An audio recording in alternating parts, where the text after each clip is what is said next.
Реп проти тютюнопаління Харківської загальної освітньої школи номер 145 міста Харкова.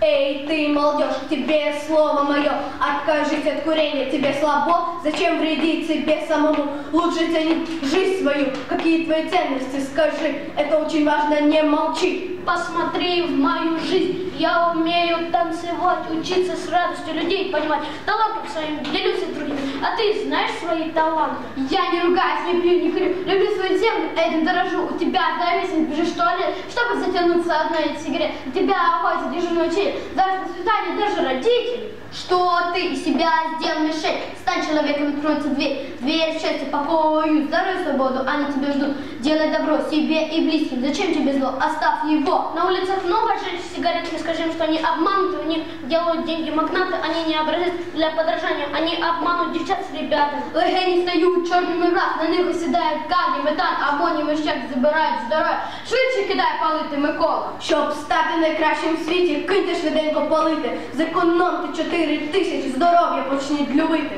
Ви будьте прикладом молоді, вчинки своїх обдуманих, залиште свої слабкості, силу швиденько крокуйте. Станьте сильними духом, чоловічі слабкості ні. Ми живемо без цигарок ось уже 42 дні. Геть цигарку, геть матюк, бережімо гроші на фундук. Хлопці, кидаємо палити, нащо бруднити себе? Яблука краще любити, персик, інжир і м'ясце.